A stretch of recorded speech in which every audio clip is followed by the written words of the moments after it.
You see, we don't appreciate how good we have it in this country till you've been to other countries. And believe me, folks, I've been all over the world. Indiana, Michigan, Tijuana,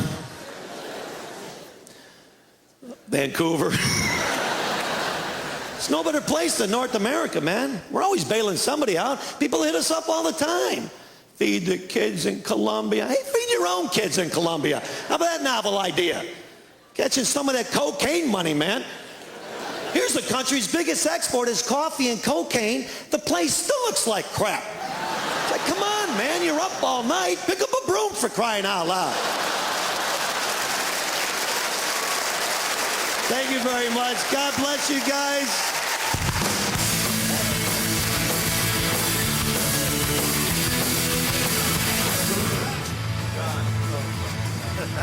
Always funny. Thanks, buddy. How was the set? Hilarious. That's how the set was. Hello again, everybody.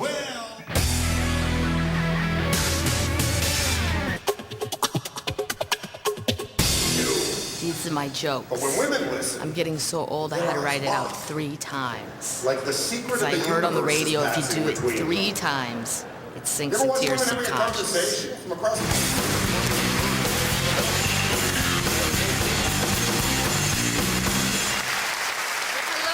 Hello, thank you so much. Oh, this has been a nice trip, except the money exchange this time isn't as simple. Last time I was here, it was half. Your money was worth half, and I'm really bad at math, so I thought, well, that's easy, right?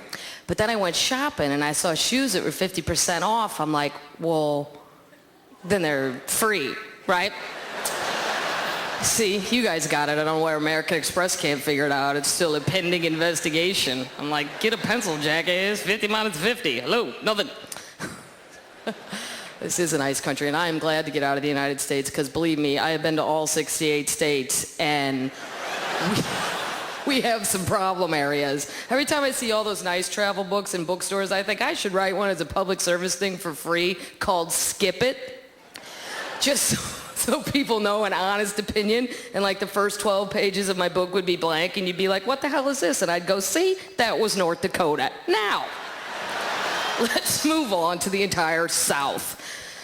I work in the South a lot. I do like it, though, I admit, because I like the Southern accent in the United States. I think it's absolutely hilarious. Unless you're in a hurry, then it's not hilarious at all. Oh, well, honey, could I help you? You could talk faster. I got 3 things to do today. Wow. I seriously think that's why the South lost the Civil War. I don't think they could communicate quickly enough, and war is a snappy event. You can't have some scout coming over a hill going, I think them Yankees are fixing to come. Ow! Ow! Ow! Old George Bush got that accent something thick, doesn't he? He got it. What's crazy to me, though, is no one else in his family has an accent. He's the only one. I'm like, do you know how cocky you got to be to just pull that out of your ass one day and see if anybody says anything? Like, your whole family's at Thanksgiving going, why are you talking like that? And he always goes, well, I'm from Texas. I lived in Texas for a long time. That's why I talk like this. Whatever. I have lived in Los Angeles for 16 years. I don't go home to St. Louis, Missouri at Thanksgiving and go, hey, could someone please pass me the mashed potatoes? Thank you. That's my best Mexican accent. Thank you. I don't speak Spanish. I have friends that live in California. They're like, how did you not learn Spanish? I'm like, look, I'm going to tell you this one more time. I am from the Midwest. We did not get the memo that the Mexicans were a-coming. It's 4 more years of watching him give speeches, though. And I will say that is my favorite night of the year when he's giving like a state. I will cancel plans. Because if it's like like the State of the Union or something, what's cool is there's 2 Georges and you don't know which one's coming to give the speech. There's that lean on the podium, cocky, confident, in your face, George. And then there's super serious George, where you know they had a talk with him. You can see it in his eyes. They took him in some back room and they're like, focus, at the bunny. Come on, look, this one's for real tonight. No giggling, no none of that crap. You're going to go out there and for 18 straight minutes, you're going to act like an adult. You understand this?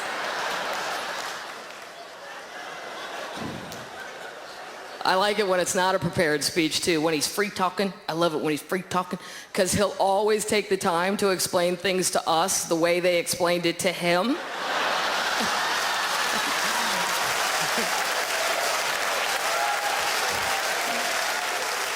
And you can always tell when one's coming because he'll go, in other words. But it's about stuff that didn't need other words, like we all got it on the first pass, but he'll just keep hammering it in. He's like, Osama bin Laden's still hiding in a cave, people. In other words, the man's just playing peekaboo.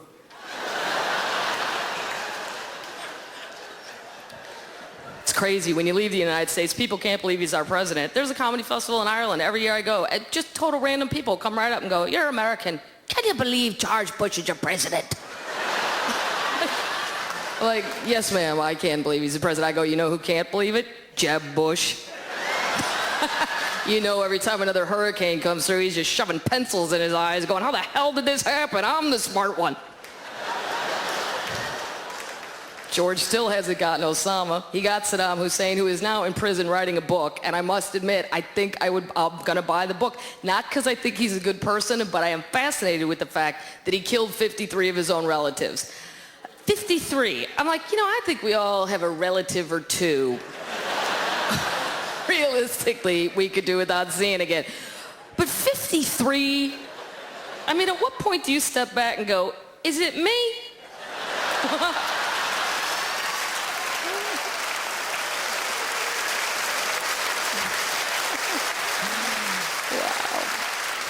I'm like, how do you show up at a family reunion after doing crap like that? You get to the park, there's just 4 people left at a picnic table shaking. He would have to make a joke about it. You can't not mention it. He walks up with his potato salad. Hey, has anybody seen Akbar? No, I killed him. Speaking of relatives, I'm actually going home. My parents live in Missouri, not in St. Louis anymore. They moved 4 hours away from the airport, so when I go home, they'll come and pick me up, which is nice, right? In theory, but at age 38, 4 hours in the backseat of your parents' car, no. I just keep calling that OnStar lady. I'm like, hello, ma'am, I'm in the car with my parents. Is there some sort of emergency? I'll repeat, lady, I am in the car. He's deaf and she won't quit bitching. They finally quit smoking, and they have smoked since the 1800s. They are 64 years old, and my mom didn't want to quit. She was just going to smoke it out and see what happened, right? It's already been, she's 64. But my dad made her. It's been 3 years since they've had a cigarette, but with my mom, I've never seen anyone so unhappy with a healthy choice. She should do ads for the tobacco companies. Every time he leaves the room, as soon as he dies, I'm lighting a cigarette. I'm not saying I don't love him, but I am looking forward to having a cigarette. I can certainly tell you that. My mom is always funny when she doesn't know she's funny. Like, they came to Los Angeles, and they wanted to go to Venice Beach. Well, everybody in the world's at Venice Beach. And I go, okay, let's go. So we're sitting outside eating a hamburger. 2 lesbians walk by holding hands. My mom says, totally seriously, you know, when I see women holding hands, I don't know if they're lesbians or if just one of the ladies is blind.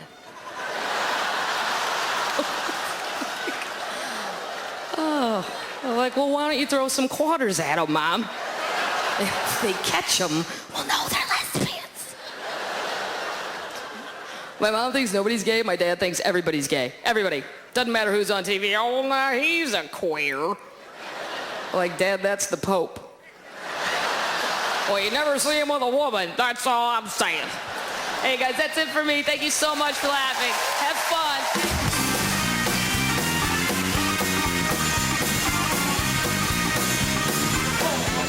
Show. Oh, it was great. It was very nice. The Canadians are very smart. They know metric.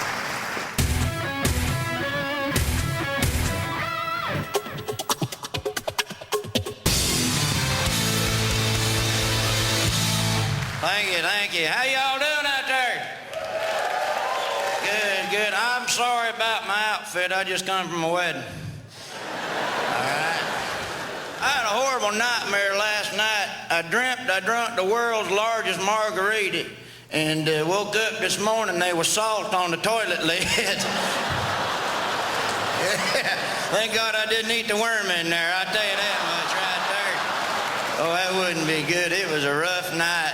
Then I fell asleep. I was watching some NASCAR videos and I got all horny. And I called one of them 900 talk dirty numbers. You ever call them?